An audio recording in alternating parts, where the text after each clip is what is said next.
오늘 시편 124편은 다윗이 썼습니다. 언제 썼느냐? 승리하고 난 다음에 썼습니다.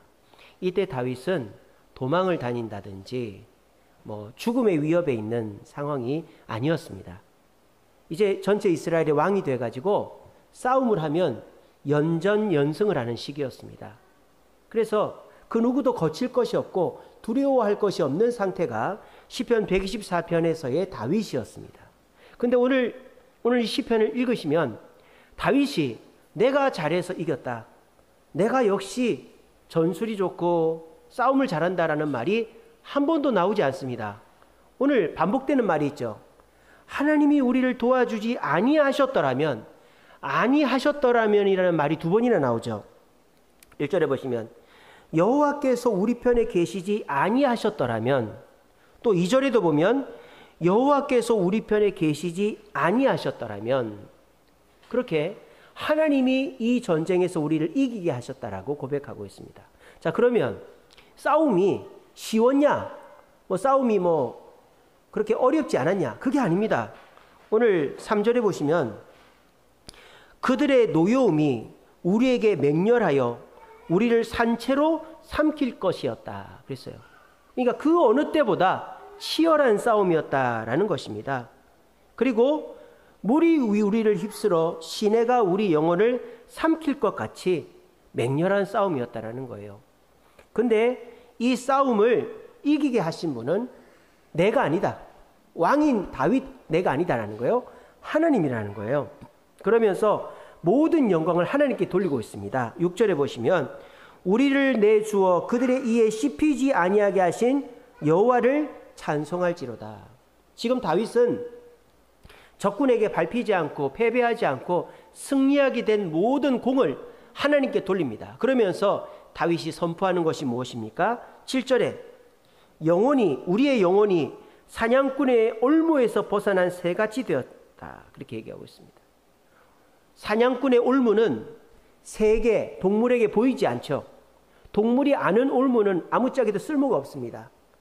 그래서 다윗도 적군의 전략을 모르고 적군이 어떻게 할지를 짐작도 못하고 있었지만은 하나님이 도와주셔서 적을 물리치고 승리할 수 있었다, 올무에서 벗어났다 라고 말하는 것입니다. 오늘 이 말씀을 듣고 있는 우리 사랑하는 주세움교회 성도들, 우리는 한치 앞을 모릅니다. 내일부터 시작될 월요일의 삶 속에 우리에게 어떤 어려움들이 있는지 모릅니다. 하지만 분명한 사실은 하나님은 우리를 지켜보고 계시고 하나님은 우리 앞에 있는 올무를 알고 계신다는 것입니다. 그러므로 그 하나님께서 인도하시는 대로 가면 우리는 그 사냥꾼의 올무에서, 세상 사람들과 사탄마귀의 올무에서 걸려들지 않고 승리하게 될 줄로 믿으시기를 바랍니다. 자, 그러면 다윗만 그랬느냐?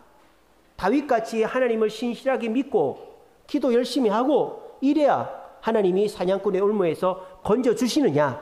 아닙니다. 다윗보다 훨씬 모자란 사람이었지만 하나님을 부르짖었더니 하나님께서 올무에서 건져주신 사건이 열왕기하 22장에 나옵니다. 열왕기하 22장은요, 북쪽의 아람이라는 나라가 이스라엘에게 쳐들어왔어요. 근데 그 아람이라는 나라는 엄청나게 힘이 센 나라입니다. 그러니까 아람 밑에 북이스라엘이 있었어요. 근데 이 북이스라엘이 혼자서 아람하고 싸워가지고 못 이기겠는 거예요. 그래서 이 북이스라엘이 형제 국가인 남유다한테 우리랑 같이 연합해서 아람과 싸우자, 그렇게 했습니다. 왜냐하면은 북이스라엘이 망하면 남유다도 망할 거거든요. 남유다가 국력이 셌을까요? 북이스라엘이 국력이 셌을까요?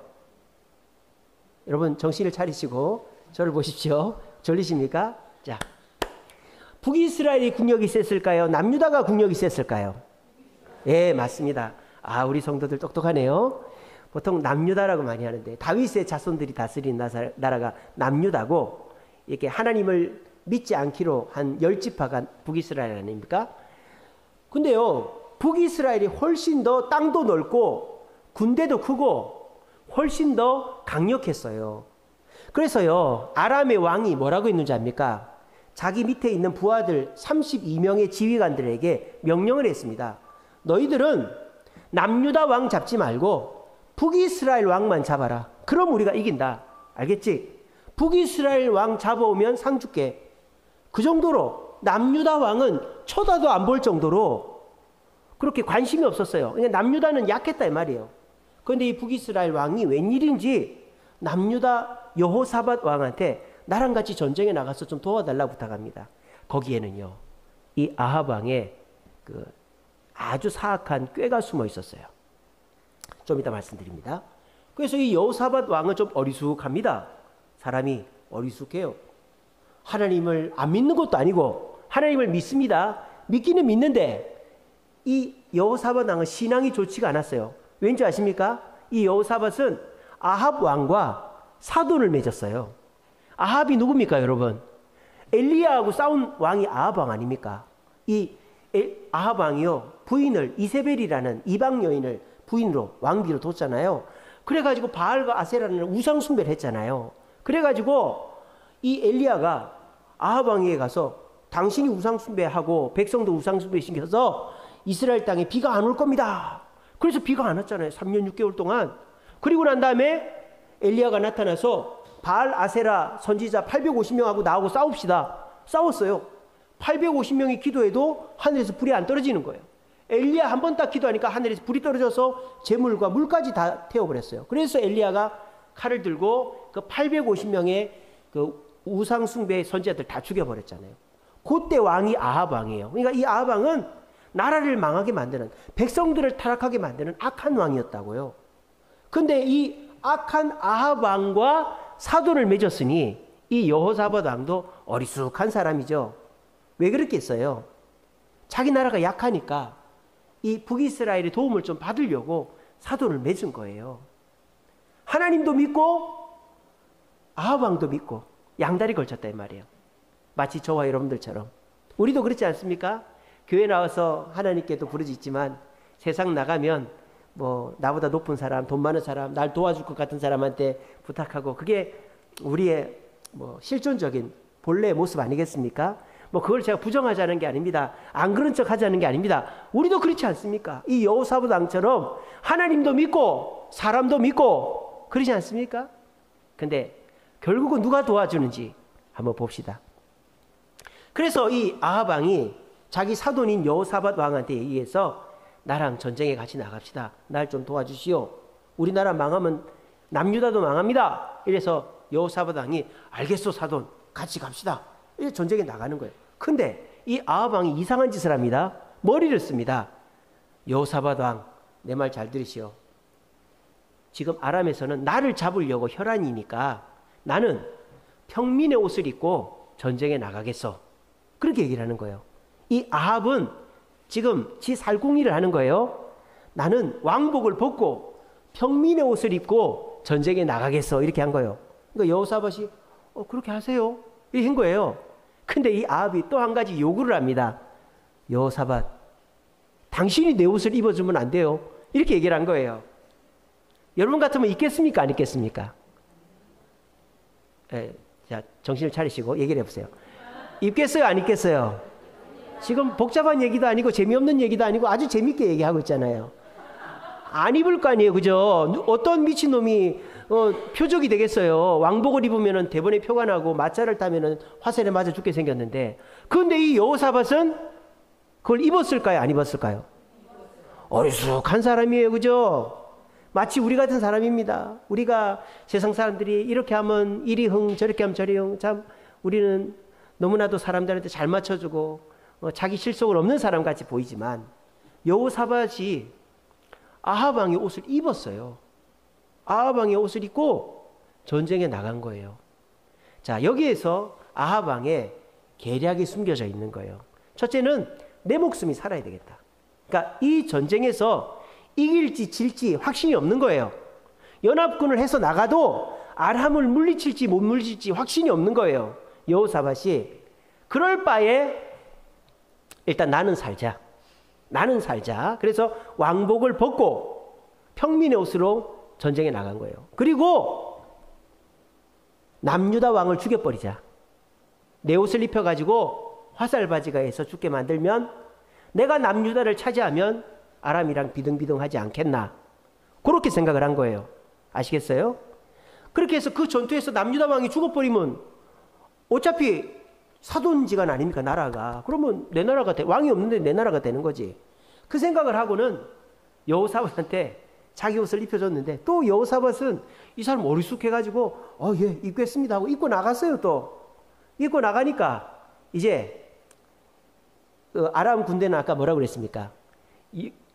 북이스라엘 왕만 잡으라 그랬죠. 북이스라엘 왕만 잡아라 그랬어요.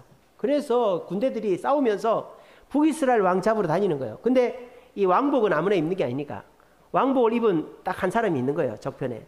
그래서 저놈이 왕이다 하고 가는데 그 왕은 아합 왕이 아니라 여호사밧이죠. 나를 살려주시하고 도망만 치는 거예요, 도망만. 그럼 아합은 어떻게 되겠어요? 왕인지 모르잖아요. 그럼 아합은 살고 또 운 좋으면 여호사밧이 죽어서 남유다의 군대까지 흡수하면 지가 이 이스라엘을 통일할 수 있겠죠. 결과가 어떻게 됐을까요? 자, 보세요. 여호사밧 왕은 안 그래도 국력이 약한데 아합 왕의 옷을 입고 쫓기는 신세가 됐고, 아합 왕은 평민의 옷을 입고 누구도 쫓지 않는 사람이 됐어요. 이거를 상식적으로 보면 누가 죽어야 됩니까? 얘기해 보세요. 누가 죽어야 돼요? 여호사밧이 죽어야 될 거 아니에요. 근데 누가 죽었는 줄 아세요? 아합 왕이 죽었어요. 성경에 보면 뭐라고 되어 있는지 아세요? 열왕기상 22장에 보면 이렇게 됐어요. 재밌게. 아람 군대의 어떤 병사가 우연히 쏘은 화살이, 우연이라고 되어 있습니다. 우연히 쏘은 화살이 슝 하고 날아가가지고 눈에 환히 띄는 왕복 입고 번쩍번쩍하는 여호사밧은 안 맞추고 우연히 쏘은 화살이 슝 하고 해서 아합 왕이 옆구리 좀 꼭 맞춰버린 거예요. 그래가지고 아합 왕이 부상을 당해가지고 전사를 하게 됩니다. 여기서 말하는 게 뭡니까? 사람이 인간의 계획으로 아무리 내 자신을 보호하고 승리하려고 해도 거기에는 한계가 있고 그것이 다 그대로 되는 게 아니라는 거예요. 자, 그럼 여기서 중요한 건 뭡니까? 아합은 우리가 별 관심이 없잖아요. 뭐 아합이야 나쁜 왕이고 죽어도 상관없어요. 그죠? 잘 된 거죠. 그럼 여호사밧은 어떻게 됐나 이 말이에요. 여호사밧은 살았을까요? 죽었을까요? 얘기해 보세요. 살았을까요? 죽었을까요? 자신들이 없으시네. 살았습니다. 살았습니다. 근데 우리가 상식적으로 생각하면 살 수가 없잖아요. 어리숙한 사람에다가 적군들이 잡으려고 하는 그 왕복을 입고 그 나를 잡수시오 하고 마차를 타고 다니는데 어떻게 살았을까요? 성경이 뭐라고 되어 있는지 아세요? 여호사밧이 여호와께 부르짖었더니 라고 되어 있어요. 쉽게 말하면 하나님 살려주세요, 하나님 살려주세요. 그러고 도망을 다니는 거예요. 하나님 살려주세요, 살려주세요, 살려주세요. 그러니까 아합 왕은 우연히 쏘은 화살이 맞아서 죽는데 여호사밧은 죽이려고 쏘은 화살도 피해 가더라 이거예요. 이게 뭐예요? 하나님이 보호하는 자는 죽을라 그래도 죽을 수가 없더라는 거예요. 승리의 열쇠는 내 계획이나 방법에 있는 게 아니라 하나님의 이름을 부를 때에, 하나님의 뜻에 순종할 때에 우리에게 승리가 주어지는 줄로 믿으시길 바랍니다. 어떤 남편이 술을 이만큼 먹고 집에 들어왔어요. 이래 들어와가지고 신발을 퍽 벗어 던지고는 침대에 누웠어요. 그러니까 이 마누라가 교회 다니는 분입니다. 꼴 보기 싫은 거예요. 또 술 먹고 들어와서 저렇게 쳐잡아 자네. 그래가지고 이 마누라가 옆에 구석에서 기도하고 있었어요. 그거를 이 남편이 개슴츠레하게 보니까 기도를 하고 있는 게 너무 꼴보기 싫은 거예요, 이 남편이. 그래가지고 구두를 한 짝 들어가지고 에이 애폈네 하고 구두를 던져버렸어. 그리고는 이 남자는 세상 모르고 자버렸어 그냥. 근데 참 사람들이 술만 먹으면 그리 되나 봐요, 그죠? 평소에는 그런 사람이 아닌데. 그러니까 술을 딱 깨고 나니까 너무 미안한 거예요, 이 남편이. 아이고 내가 술 먹고 와서 잔 것도 미안한데 마누라한테 구두까지 던졌네. 그게 생각이 난 거예요. 너무 미안해가지고 고기를 못 들고 아침도 안 먹고 몰래 도망치듯이 출근을 하려고 딱 갔는데 구두가 있는 거예요. 구두가 어떻게 돼 있었을까요? 집어 던진 채로 있는 게 아니라 깨끗이 닦아놓은 거예요. 누가 닦아놨겠어요? 마누라가 닦아놓은 거지. 마누라가 그 구두를 맞고 본정신 같았으면 어떻게 합니까? 이놈의 남편이 이게 미쳤나 이러면서 때려 패든지 뭐 집을 나가든지 뭐 그렇게 했을 텐데, 자기 마음은 그렇게 하고 싶죠. 화가 나니까, 남편이 말도 안 되는 행동을 하니까. 근데 그 교회 다니는 그 부인의 마음속에 계신 예수님이 그렇게 하지 말라는 거예요. 그렇게 하면 안 된다는 거예요. 그래가지고 이 부인이 주님 말씀에 순종해가지고 그 구두를 깨끗이 닦아놓고 놔뒀더니 그 남편이 이긴 게 아니라 그 마누라가 이겨가지고 그 남편이 교회를 따라 나왔다라는 거예요. 우리 지난 토요일 어제 우리 비택 중직자 교육하면서 이제 가정에 대해서 교육을 배웠습니다. 거기 보면 이런 내용이 있어요. 그 아내가 남편을 바꾸려고 할 때 어떻게 해야 되느냐? 남편에게 복종을 해야 된다. 그렇게 되어 있습니다. 근데 아내들한테 남편에게 복종하세요 하면은 알겠습니다 하는 사람이 있을까요? 없을까요? 예, 없죠. 그죠? 없습니다. 그럼 아내들은 뭐라고 합니까? 하는 거 봐서요. 그런단 말이에요. 하는 거 봐서요. 잘하면 복종하고 잘 안 하면 안 할 겁니다. 이게 보통 아내들의 반응이에요. 그러니까 이거는 뭐 예수 믿든 안 믿든 일반적인, 남편이 참 이렇게 힘들게 하는 가정의 아내들의 일반적인 반응이죠. 하는 거 봐서 잘하면 저도 잘하고 이럴게요. 그런단 말이에요. 그렇게 되면 어떻게 될까요? 그 남편은 절대 교회 안 옵니다. 남편이 하는 거 봐서 내가 잘해줘야지. 또는 당신 교회 나오면 잘해줄게. 그러면 교회 안 나옵니다. 우리 아내 되시는 우리 성도님들 어떻게 생각하느냐? 남편이 나한테 9가지를 교회를 나오면 내가 9가지를 잘해줄게. 이렇게 생각한단 말이에요. 교회를 나오면 내가 9가지를 잘해줄게. 이렇게 한단 말이에요. 근데 우리는 그걸 바꿔서 해야 되는 거예요. 아내분들은 어떻게? 내가 9가지를 잘해주면, 먼저 잘해주면, 하나님 말씀처럼 존중해주면 남편은 교회에 나오게 돼 있단 말이에요. 먼저 9개를 잘해주고 마지막 하나, 당신 나랑 교회 가면 안 돼? 이러면 교회를 나오게 돼 있다 이 말입니다. 이게 하나님의 방법이다라는 거예요. 어리석어 보이죠? 하지만 하나님의 이름을 부르고 하나님의 방법대로 하면 나를 잡수시어 죽이려고 하는 사탄의 불화살 속에서도 살아남게 되는 거예요. 근데 내가 똑똑하고 경험이 있고 능력이 있다고 그래서 내 방법대로 하면 어떻게 돼요? 우연히 쏘은 화살이 나에게 맞아서 내가 생각지도 못한 어려움을 당할 수도 있다라는 것입니다. 사도행전에 보면요, 예루살렘 교회에 문제가 생겼어요. 어떤 문제가 생겼느냐? 이 사도들이 너무 바쁘니까 말씀도 전하고 전도도 하고 또 교회도 이렇게 다스리고 해야 되다 보니까 이 교회에 들어오는 감사 헌금을 가지고 어려운 사람들을 돕는데 이게 골고루 돕지를 못한 거예요. 팔이 안으로 굽는다고 같은 유대인 과부들한테 좀 더 많이 도움을 준 거예요. 그랬더니 외국에서 온 헬라인 과부들이 헬라인 성도들한테 얘기해가지고 자기들의 불만을 사도들에게 전달했습니다. 그래서 이제 그 당시 예루살렘 교회는 유대인들이지만 저 아프리카나 그리스나 저런 데서 명절 지내러 왔다가 사도들의 복음을 듣고 예수를 믿고 예루살렘에 눌러 앉은 사람들도 있었거든요. 그런 사람들이 많았어요. 그러니까 예루살렘 교회에는 도움을 받아야 될 사람들이 유대인들만 있는 게 아니라 외국에서 온 유대인, 그런 사람들도 있었던 거예요. 근데 그 사람들이 그 차등 있게 이렇게 구제를 받으니까 화가 난 거예요. 그래서 같은 외국에서 온 남자 유대인들한테, 유대인 그리스도인들한테 저 베드로한테 얘기 좀 하라고, 요한한테, 안드레한테 얘기 좀 하라고. 왜 우리는 뭐 10개 주고 쟤들은 20개 줘? 얘기 좀 하라고. 그래서 이 헬라파 유대인 남자들이 12제자들한테 가서 얘기합니다. 베드로 사도님, 안드레 사도님, 우리 그 헬라파 과부들이 유대인 과부들보다 구제를 덜 받아가지고 불만이 많습니다. 어떻게 좀 해주세요. 이렇게 얘기를 한 거예요. 자, 그러면 어떻게 됩니까?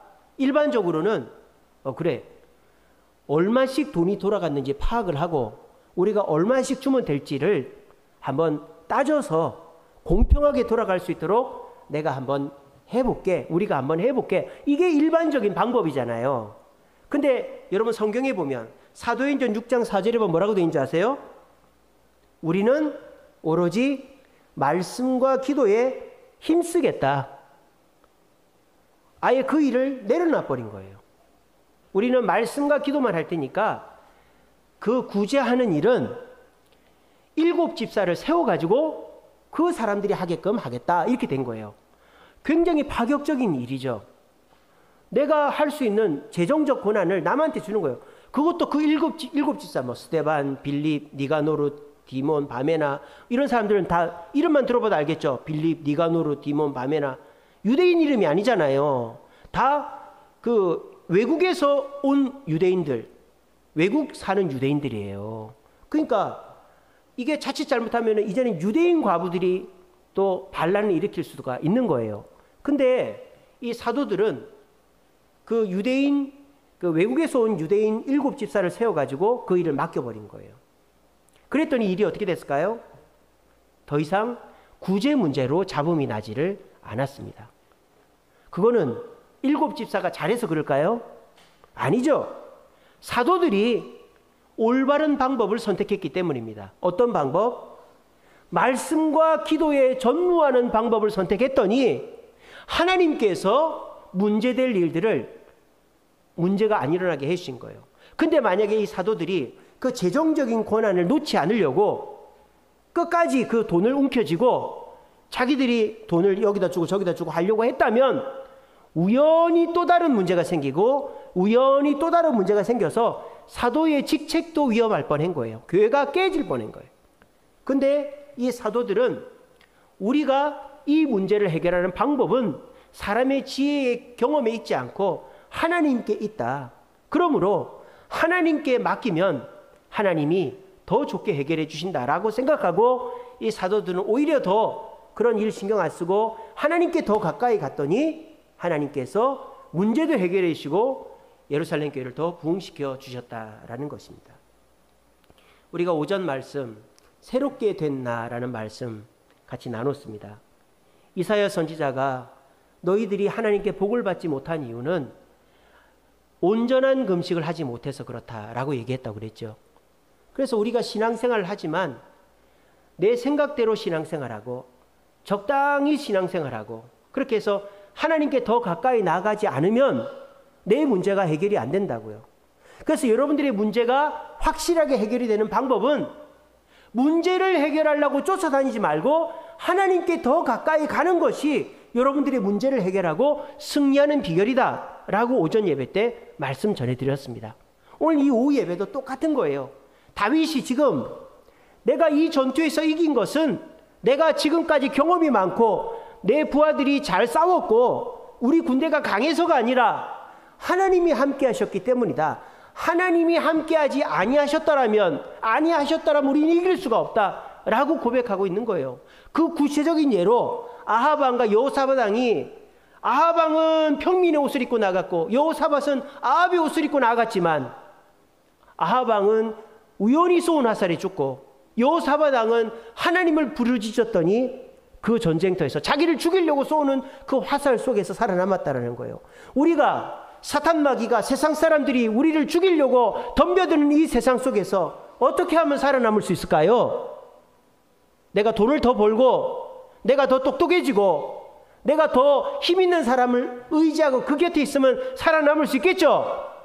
물론 그렇게 해서도 살아남을 수도 있겠지만 우리가 살아남는 길은 우리가 더 쉽게 문제를 해결하고 승리하는 방법은 우리의 구원자 되시고 우리가 부르짖을 때 무조건 도와주시는 하나님 곁에 가까이 가는 것인 줄로 믿으시기를 바랍니다. 지금 우리 다 아시겠지만 재판이 있지 않습니까? 수원 재판도 있고 인천 재판도 있습니다. 근데 이게 계속 바뀌어요. 누가 증거를 내고 또 증인이 나오고 이러면은 우리가 좀 유리했다 또 불리해지고 또 유리했다 분리해주고 막 이래요. 그러면은 또 우리는 어떻게 해야 됩니까? 우리만의 증거를 또 모아야 되는 거예요. 증거를 막 모아가지고 또 법원에 내고, 그럼 판사가 우리 증거를 받아주면은 또 마음을 안심하는 거지만, 우리 증거를 인정 안 해주면은 또 걱정이 되는 거예요. 그러니까 근데 그 재판이 뭐 한두 달 사이에 끝나는 게 아니라 2년을 가는 거예요. 2년을. 1심 1년, 2심 1년, 2년을 가는 거예요. 그럼 사람이 피가 마르는 거예요. 피가. 그래서 제가 그 수원 재판 2년, 거의 2년 걸렸어요. 2년 만에 이제 7월 24일 날 끝입니다. 물론 대법원 가면은 또 연장이 되지만 수원 재판 이제 끝나고 이제 인천 재판 시작했는데 진이 빠지는 거예요. 아, 이래가지고 내가 살겠나? 제명에 못 살겠다. 그런 생각을 하고 있는데 제가 우연히 하나님 말씀을 보면서 오늘 이 설교가 생각이 난 거예요. 그래, 내가 아무리 머리를 쓰고 우리 변호사가 아무리 증거를 잘 모아서 판사를 설득하고 아무리 내게 유리한 증인이 나온다 해도 하나님이 나를 도와주는 것만 하겠나 하는 생각을 해보게 된 거예요. 그래서 제가 한 가지 실험을 해보기로 했습니다. 제가 이제는 그 재판에 대해서 신경을 안 쓰기로 했어요. 그리고 그 어떤 노력도 안 하기로 했어요. 물론 변호사님이 뭐 자료를 준비해달라 이런 거 하면 하겠지만은 내가 뭐 이 사람한테 부탁하고 저 사람한테 부탁하고 해서 어떻게 하든지 뭐 이렇게 좀 해보면 도움이 되지 않을까 이런 생각을 안 하기로 했어요. 그냥 하나님께 맡기고 기도만 하고 저는 오직 이 주세움교회 전도하고 부흥하고 이 일에만 집중하기로 했어요. 그리고 우리 재판이 어떻게 되는지 저는 한번 보려고 하고 있습니다. 왜냐하면은 제가 그래도 이 주세움교회 목사인데 하나님만 부르짖고 의지하면 승리한다는 것을 보여줘야 될 거 아니에요. 그런 것도 못 보여주면서 무슨 목사입니까? 그래서 저는 그런 거를 여러분들에게 한번 보여드리고 싶어요. 그래서 제가 뭐 기본적으로 재판 나가고 자료 제출 같은 건 합니다만 이기려고 사람한테 부탁하고 어거지로 하고 이런 일은 이제 안 하기로 했습니다. 오히려 그럴 시간에 사도들이 말씀과 기도에 전무했듯이 새벽에 나와 기도하고 더 열심히 말씀 준비하고 그냥 주세움교회 목회나 열심히 해야 되겠다.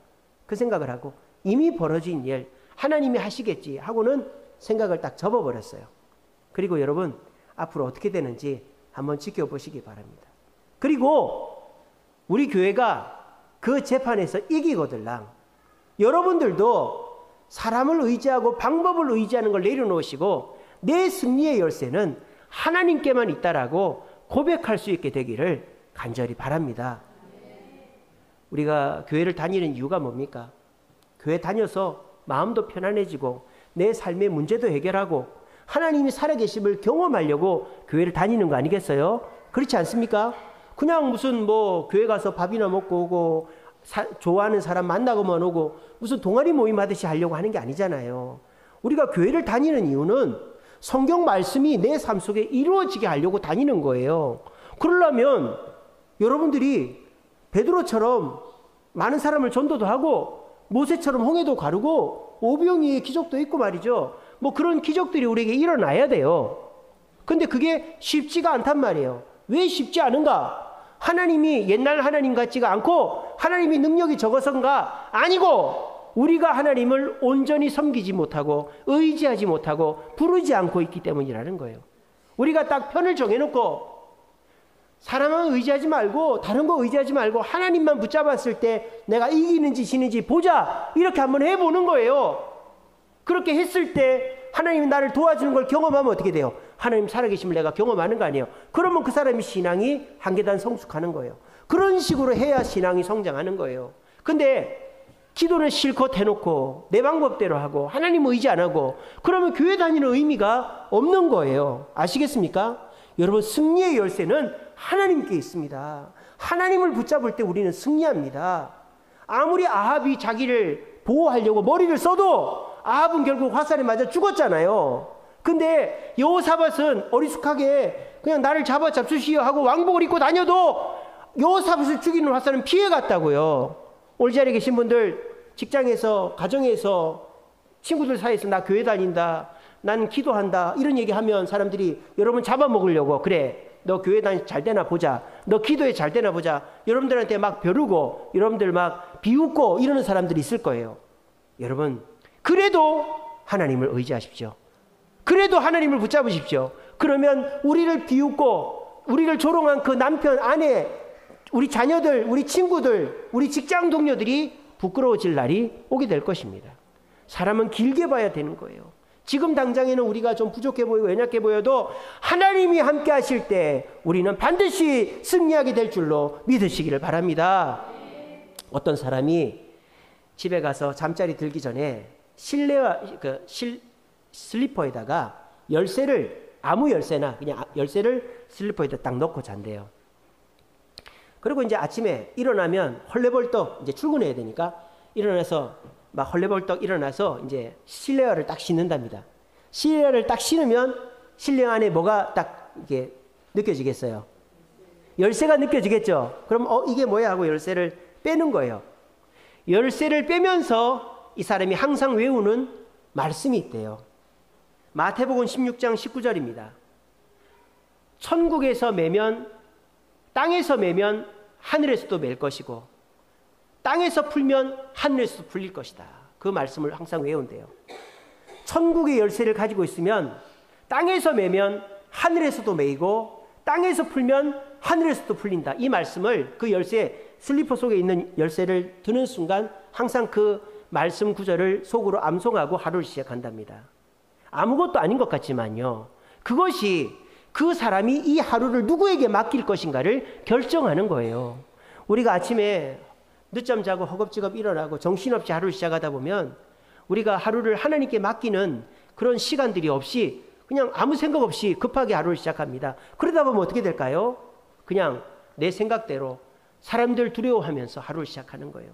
근데 그 사람이 그 습관적으로 아무것도 아닌 것 같지만 그 슬리퍼에다가 열쇠를 집어넣고 그 열쇠를 보면 항상 똑같이 마태복음 16장 19절 천국의 열쇠를 내게 주노니 네가 땅에서 매면 하늘에서도 매이고 땅에서 풀면 하늘에 풀린다. 그래 하나님께서 나에게 능력을 주시고 나에게 권세를 주신다 그랬어. 오늘도 하나님을 믿고 의지하면 하나님께서 나를 통해 역사하실 거야. 아멘. 이렇게 하고 시작하는 거예요. 그러면 그 사람은 그 하루 종일 하나님의 뜻 가운데서 일을 하게 되는 거예요. 그러면 하나님의 돌보심과 은혜를 받게 된다라는 것입니다. 저는 그렇게 살기로 다짐을 했습니다. 이번 재판 외에도 앞으로도 얼마나 많은 어려움들이 있겠습니까? 저희 가정적으로 또 교회적으로 제 개인적으로 어려움들이 많겠죠. 근데 저는 이번 이 건축과 재판을 계기로 더 하나님께 가까이 가게 됐어요. 뿐만 아니라 하나님만 의지하게 됐어요. 내 머리나 사람이나 이런 거 의지하지 않고 하나님만 바라보며 사도들처럼 말씀과 기도에 전무하면 하나님이 나머지 문제를 해결해 주신다라는 그런 믿음과 확신이 생기게 되었습니다. 그래서 제가 그 모범을 우리 성도들한테 보여줘야 되겠다. 그런 마음으로 오늘 이 말씀을 준비하게 된 것입니다. 저는 우리 주세움교회 모든 성도들이 사탄 마귀가 세상 사람들이 잡아먹으려고 죽일 듯이 달려들어도 절대 거기에 주눅들지 않고 두려워하지 않고 모두 승리하게 되기를 바랍니다. 그렇게 하려면 내가 돈이 없어도 내가 능력이 없어도 나를 도와줄 사람이 없어도 가능합니다. 내가 이랬다 저랬다 신앙생활이 어떨 때는 좋고 어떨 때는 나쁘고 그래도 괜찮습니다. 어리숙한 여호사밧 왕 보세요. 어리숙해도 하나님 이름을 부르니까 그 쏟아지는 화살 속에서도 살려주시잖아요. 여러분들도 마찬가지입니다. 여러분들의 과거가 어땠건 그건 중요하지 않습니다. 지금부터가 중요합니다. 오늘 이 시간부터가 중요합니다. 내일 아침에 슬리퍼에다가 열쇠 놓고 주무시지 마시고 여러분들도 그런 상징을 한번 해보세요. 스마트폰 이 배경화면에다가 성경 구절 하나 써놓는다든지 아니면은 여러분들 가방이나 어디다가 스티커 같은 걸 붙여놓는다든지 책상이나 냉장고에나 그런 걸 붙여놓고 하나님의 말씀을 가슴에 새기는 거예요. 그리고 나는 하나님을 의지하겠다. 하나님이 나의 승리의 열쇠 되신다. 그 믿음으로 나아가면 여러분들은 어떻게 될까요? 그 믿음으로 말미암아 신기한 경험들을 하는 거예요. 승리의 경험들을 하는 거예요. 그래야 여러분들의 신앙이 성장하는 거예요. 아시겠죠? 오늘 이 말씀 가슴에 새기시고 우리가 살 길은 오직 하나님을 믿고 하나님께 더 가까이 가는 것이 내 현실적인 가정의 직장의 내 개인의 문제도 해결하는 방법인 줄로 믿고 우리 모두 힘들고 어려울수록 더 하나님께 가까이 가고 하나님을 내 승리의 열쇠에 붙잡고 하나님 이름을 부름으로 우리 주세님께 성도들 중에 하나님께 가까이 가서 하나님 이름을 불러서 내가 이 문제를 해결했어요. 승리했어요. 주님의 축복을 받았어요. 라고 간증하며 은혜 나눌 수 있는 분들이 늘어나게 되기를 간절히 바랍니다.